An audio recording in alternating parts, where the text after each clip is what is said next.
మంగళగిరి నుంచి లోకేష్ గారు మరియు లావణ్య గారు పోటీ చేస్తున్నారు. ఇది అయితే మోస్ట్ వాంటెడ్ ప్లేస్ అని నేను చెప్తాను. బికాస్ మనకి పక్కనే ఉన్నారు, అసలు మోస్ట్ దగ్గర శత్రువులు పక్కనే ఉన్నారు. సో జగన్ గారికి ఈయనకి పచ్చగడ్డి వేసిన బగ్గుమని అంత శత్రుత్వం అని నేను అంటాను. బికాస్ ఒక్కొక్క స్పీచ్ లో ఇద్దరు మాట్లాడుకునే మాటలు వింటుంటే భయం వేస్తుంది. కనీసం కనిపిస్తే చంపేస్తారా ఏంటి అంత భయం వేస్తున్నట్టు ఇద్దరు స్పీచ్లు ఇచ్చుకుంటారు. సో మరి ఇక్కడ ఎలా ఉండబోతుంది, ఇది అసలు మెయిన్ నాకు క్యూరియాసిటీగా ఉంది తెలుసుకోవాలని. సో మరి ఇక్కడ నుంచి మంగళగిరి నుంచి పోటీ చేసేది ఇద్దరు కాబట్టి గెలుపు ఎవరిది?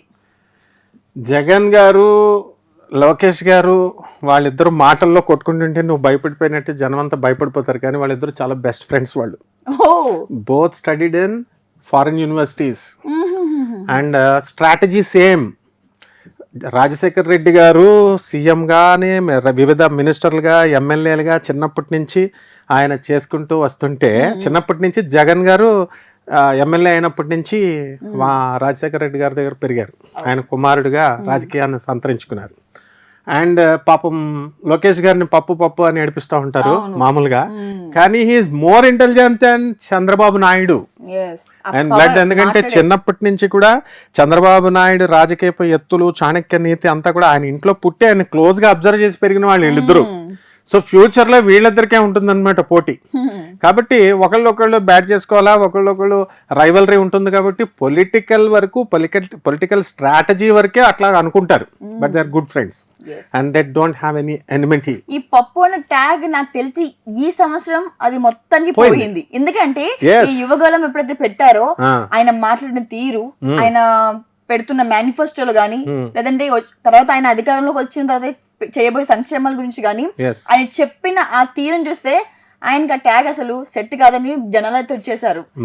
మనము ఇదే ఛానల్లో మనము ఆయన మెచ్యూర్డ్ పొలిటీషియన్, ఆయన చదువుకున్నది మంచి యూనివర్సిటీస్ లో, ఫారిన్ యూనివర్సిటీస్ లో చదువుకొచ్చారు. హీఈస్ నాట్ పప్పు అని మనం ఎప్పటి నుంచో మనం చెప్పుకుంటూ వచ్చాం. ఎందుకనంటే ఇప్పుడు జగన్ గారు he is an Hyderabad public student, school student. ఈయన కూడా స్టాన్ఫర్డ్ యూనివర్సిటీ, వివిధ యూనివర్సిటీస్ లో చదువుకొని వచ్చినటువంటి వ్యక్తి. కాబట్టి వాళ్ళకి ఎలా ఉంటుందంటే కేంబ్రిడ్జ్ యూనివర్సిటీస్, ఎంఐటి, ఈ స్టాన్ఫర్డ్ యూనివర్సిటీస్ ఇలాంటి, ఇప్పుడు జగన్ గారి పిల్లలు కూడా అక్కడ చదువుతున్నారు. And they are very bright. Jagan గారి కూతురు ఉంది ఇప్పుడు, ఆమె మెరిట్ లో సెలెక్ట్ అయింది. ఒక జగన్ కూతురుగా ఆమెకు సీట్ సంపాదించుకోవాలి, ఇద్దరు కూతుర్లు కూడా. అలాగే మన లోకేష్ కూడా ఏదో సత్యం రామలింగరాజు గారు వాళ్ళు వచ్చారు, ఫండింగ్ చేశారు, అది ఇది అన్నారు. ఇప్పుడు ఉన్నటువంటి విదేశాలకు వెళ్తున్న వాళ్ళందరికీ ఫండింగ్ చేయట్లేదా, గవర్నమెంట్ స్కాలర్షిప్స్ రావట్లేదా? ఇవన్నీ అపోహలు అనమాట. అలాగే ఈయనకి వాగ్దాటి లేదు, లేకపోతే తెలుగు రాదు. తెలుగు ఇంగ్లీష్ మీడియం స్కూల్స్ లో చదివిన వాళ్ళకి తెలుగు కొంచెం వెంటనే క్యాచీ కాదు తెలుగు సబ్జెక్టు. అందువల్ల అంత మాత్రాన ఆయనేమో పాస్టర్లా మాట్లాడుతున్నారు అలా అంటూ ఉంటారు. ఇప్పుడు నేను కూడా మాట్లాడినప్పుడు ఏదైనా కూడా అనుభవం వస్తుంటేనే వస్తుంది. మెచ్యూర్డ్ లీడర్ అయిపోయాడు ఆయన. ఇప్పుడు సీనియారిటీ వచ్చేసింది, ఇంకా పార్టీని నడుపుతున్నాడు కాబట్టి ఫ్యూచర్ లో ఆయనే నడిపేది. మరి చక్కగా ఆయన జగన్ గారికి చిన్న క్వశ్చన్ యాడ్ అయింది. సో ఇన్ ఫ్యూచర్ మనం ఈయన సీఎం ప్లేస్ లో చూడొచ్చా? డెఫినెట్ గా చూడొచ్చు, ఎందుకు చూడలేము? ఇప్పుడు డౌట్ లేకుండా అప్పుడు పాపం జగన్ గారు సోనియా గాంధీని అడిగారు, చేశారన్నారు, ఆమె ఇవ్వలేదు పోస్ట్ అన్నారు వీళ్ళంతా. సో ఎంత త్యాగం చేసి ఆయన 18 నెలలు జైల్లో పెట్టినా సరే ప్రజల్లోకి వచ్చి పోరాడి గెలుపుతోనే సక్సెస్. కార్యము ఎప్పుడు కూడా ధైర్య సాహసే లక్ష్మి అన్నారు. లక్ష్మి అంటే డబ్బు కాదు, విజయం. ఆ పోరాట పటిమ ఉన్న మనగాళ్ళు అనమాట వీళ్ళు. కాబట్టి అందువలన స్ఫూర్తి వాళ్ళు యువతకి. ఫైట్ చేస్తేనే వస్తుందిరా, ఇంట్లో పడుకొని కలల కంటే డే డ్రీమ్ చేస్తే రాదు అని చెప్పేటటువంటి మహాయోధులు వీళ్ళు. ఒక కర్ణుడిగా, ఒక అర్జునుడిగా, ఒక భీష్ముడిగా, ఒక ద్రోణాచార్యుడు లాంటి వాళ్ళు. కాబట్టి మనం అంతా కూడా అక్కడే కదా. కాబట్టి వీళ్ళు కూడా లోకేష్ లో విషయంలో వచ్చేసరికి ఫుల్ మెచ్యూరిటీ వచ్చేసింది ఆయనకి. అండ్ ఎలా ఎక్స్ప్లోర్ చేయాలి సబ్జెక్ట్ ని, ఎలా ప్రొజెక్ట్ చేయాలి, ఎలాగైతే తాను ఇంప్రెస్ చేసుకోవాలి ప్రజల్ని, ఇవన్నీ కూడా జగన్ గారిని చూసి నేర్చుకున్నాడు. వాళ్ళ డాడీని చూసి నేర్చుకున్నాడు, జగన్ గారిని చూసి నేర్చేసుకున్నాడు, మళ్ళీ ఫైట్ చేయాలి. మరి అంతకు ముందు పాపం ఈ రకంగా కూడా పోరాడొచ్చా వీళ్ళు అనేటటువంటిది పాపం కొంత పిరికితనం ఉండేది తెలుగుదేశం లీడర్స్ లో, భయం ఉండేది. అదంతా పోయింది. ఒకసారి జైలుకి వెళ్ళిన తర్వాత, ఒకసారి మునిగిన తర్వాత ఏమవుతుంది, అంతా కూడా ఇంకా నిండా మునిగిన వాడికి చలేంటి. సో ఆయన జైలుకి వెళ్ళాడు, చంద్రబాబు నాయుడు గారు జైలుకి వెళ్ళారు. సో ఎవ్రీథింగ్ అంతే. తెగిచ్చేస్తే ఎవరైనా సరే, any common man also can become a politician. వీళ్ళు ఏమన్నా పైనుంచి ఊడబడ్డారా? మామూలుగా పుట్టినటువంటి వాళ్ళే, మనలో నుంచి వచ్చిన వాళ్ళే. ముందు లీడర్ అనేటటువంటి వాడు ఎలా తయారవుతాడో తెలుసా? ఫస్ట్ ఒక స్ట్రీట్ లో కరెంటు బిల్లులు కట్టడానికి వాడు చేస్తాడనమాట. నాకు పని ఉంది నాయన కొంచెం కట్టిపెట్టు అంటారు. తర్వాత వాటర్ బిల్లులు కడతాడు. తర్వాత వాళ్ళ మీద ఒక 10 మందిని పోగేస్తాడు. పోగేసి లీడర్షిప్ చేసి అది లీడర్గా అలా నెక్స్ట్ ఎలక్షన్స్ లోకి ఇట్లా వచ్చి తయారైన వాళ్ళే. ఆ తర్వాత వీళ్ళు ఏమైపోతారంటే, లీడర్స్ అయిపోయిన తర్వాత ఈ కింగ్డమ్ మా తాత సంపాదించింది, ఈ కింగ్డమ్ మా తాతల జాగీరు అనుకుంటే పడగొట్టేస్తారు ఓటర్లు. ఏం చేస్తారు? Democracy, secularism. అందువల్ల డెమోక్రటిక్ గా ఇప్పుడు ఎన్నో పార్టీలు మనం చూసాం. మేమే వచ్చేస్తాం మూడోసారి కూడా అనుకున్న వాళ్ళని కుప్పకూలు చేశారు ప్రజలు. అలాగే ప్రైమ్ మినిస్టర్లు ఇందిరాగాంధీ నాకు తిరగలేదు అనుకుంటే ఎమర్జెన్సీ టైంలో తొక్కి పడేశారు. యాక్చువల్గా తెలివైన వాళ్ళు లీడర్స్ కాదండి, జనాలే తెలివైన వాళ్ళు. And highly diplomatic and very intelligent, very sharp. అసలు అమాయకులు మన లీడర్సే పాపం. అందుకని దే విల్ ఇన్నోసెంట్లీ బిలీవ్. ఇప్పుడు ఓటేస్తాం సార్ మీకు అంటే నమ్ముతారు కదా, డబ్బులు ఇస్తారు పాపం. డబ్బులు ఇస్తే ఓటేస్తాడు కదా అని వాడు ఇద్దరి దగ్గర తీసేసుకుంటాడని ఏం ఎక్స్పెక్ట్ చేస్తాడు ఆయన? సరే తీసేసుకుని వాడికి కావాల్సింది వాడు వేసేస్తాడు. సో ఇక్కడ కావాల్సింది ఏంటంటే పుష్కలమైనటువంటి అధికార యోగాలు మన లోకేష్ గారికి ఉన్నాయి. లోకేష్ సీఎం కాలేడు, లోకేష్ ఎమ్మెల్యే కాలేడు అని చెప్తున్నారు కదా. It take some time. Every dog has a day. ఏదో ఒక రోజున ప్రతి ఒక్కరికి ఛాన్స్ వస్తుంది.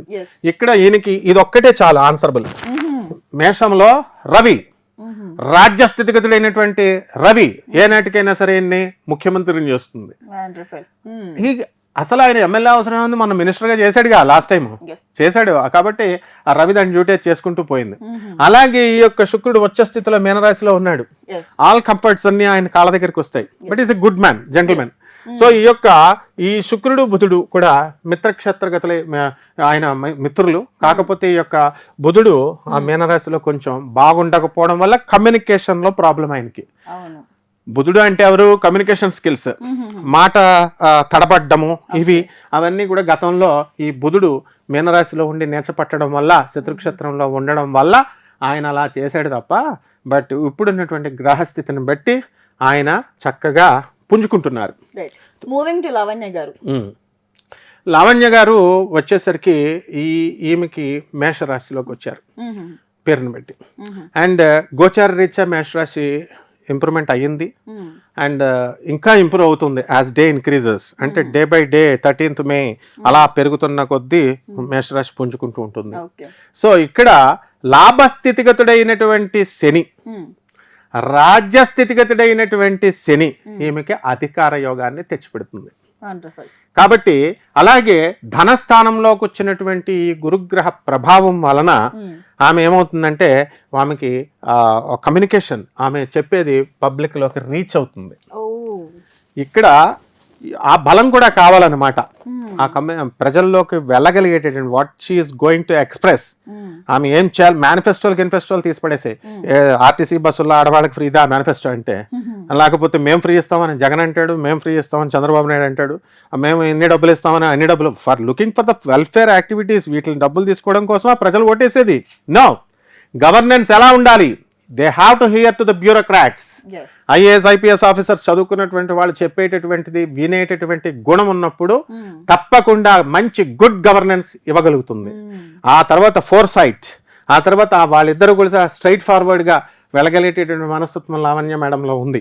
కాబట్టి న్యాచురల్ గా స్త్రీ కాబట్టి అండ్ రూలింగ్ పార్టీలో ఉన్నారు కాబట్టి ఆమె ఖచ్చితంగా ఆధిపత్యం రావడానికి అవకాశాలు ఉన్నాయి. ఇంకా కొంచెం మనకి లోకేష్ గారికి ఇంకా పుంజుకోవాలా, పుంజుకుంటుంది. And definitely one day he will definitely he will decide the government. Mangalagiri నియోజకవర్గంలో ఏ పార్టీ గెలవనుంది, ఏ అభ్యర్థి గెలవనుండో కూడా ఒక చర్చనీయాంశంగా మారింది. సో అక్కడ కూడా నువ్వనైనా అంటూ కూడా ఆ పోటీ కొనసాగుతుంది. సో వాళ్ళ ఆ అభ్యర్థుల ఆ జ్యోతిష్యం చెప్పే ప్రయత్నం చేద్దాం. ఎందుకంటే అక్కడ ఎవరు గెలుస్తారో మన ఆ ప్యారెట్ చిలుక ద్వారా తెలుసుకుందాం. ఎందుకంటే వారి జ్యోతిష్యం ఏ విధంగా ఉంది. సో ఫస్ట్ మనతో పాటు గురూజీ గారు ఉన్నారు. గురూజీ నమస్తే. నమస్కారం.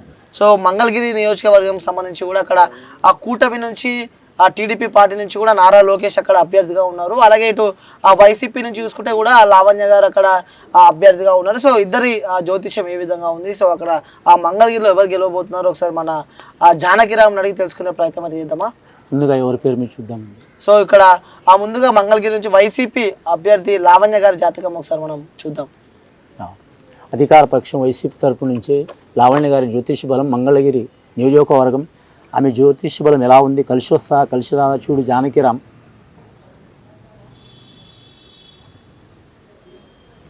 ముఖ్యంగా వారి జాతకంలో చెప్పాలంటే శ్రీకృష్ణుడు వచ్చిండండి వారి పేరు మీద అని వారి జాతకానికి చూడాలంటే మాత్రం చాలా వరకు మీకు రాజకీయ రంగంలో మాత్రం కలిసి వచ్చే అవకాశం ఉన్నదండి. కానీ మంగళగిరి ప్రాంతంలో మాత్రం ఆమె జాతకంలో మాత్రం దృష్ట యోగ బలం కలిసి వస్తుంది, కానీ చివరి టైంలో మాత్రం కొన్ని ఇబ్బందులు పాలయ్యే అవకాశం ఉందండి. అధికార పక్షం నుంచి వారి జాతకం రాజకీయ యోగంలో కలిసి వస్తుంది, కానీ విజయం సాధించే యోగం మాత్రం చాలా వరకు అనుకూలంగా లేదండి వారికి. ఓకే, సో విజయం సాధించే యోగం అనుకూలంగా లేదంటారు. లేదండి. సో ఇప్పుడు కూటమి నుంచి అభ్యర్థి నారా లోకేష్ గారిది ఒకసారి చూద్దాం. సో జానకిరామ్ని అడిగి సో అక్కడ ఏ విధంగా ఉంది నారా లోకేష్కి తెలుసుకునే ప్రయత్నం చేద్దాం. ఒకసారి జానకిరామ్ని అడిగారు ఒకసారి. తెలుగుదేశం పార్టీ తరపు నుంచి నారా లోకేష్ గారి జ్యోతిష బలం ఎలా ఉంది, కలిసి వస్తా రాదా మంగళగిరి ప్రాంత యోగ బలం నుంచి నియోజకవర్గ యోగం నుంచి నారా లోకేష్ గారి జ్యోతిష బలం చూడు జానకిరామ్. వినాయకుడు వచ్చిండి వారి జాతకంలో, విఘ్ననాయకుడు వారి జాతకంలో. రాజకీయ రంగం నుంచి మాత్రం చాలా ఆటంకాలు వచ్చినాయి వారికి. వారి జాతకంలో చూడాలంటే మాత్రం చాలా ఇబ్బందులు పడుతూ ఒక దారికి వచ్చిన అవకాశం ఉంది వారి జాతక బలంలో. ఒక టైంలో మాత్రం అనుకోకుండా చేతులు అదృష్టం పెట్టినట్టు అనుకున్నారండి. ఇప్పుడైతే వారు చాలా వరకు అయితే హార్డ్ వర్క్ చేస్తున్నారు. అలాగే ఈ నియోజకవర్గం నుంచి వారు పోటీ చేస్తున్నారు మంగళగిరి ప్రాంతం నుంచి. తప్పకుండా విజయం సాధించే అవకాశం అయితే ఉందండి వారి జాతకం. ఓకే, ఈసారి మంగళగిరిలో నారా లోకేష్ గెలవబోతున్నారు, గెలిచే అవకాశం ఉందండి. వినాయకుని పెళ్లి కూడా ఆటంకాలు తప్పలేవు, అలాగే వారికి అలాగే ఆటంకాలు వచ్చినాయి.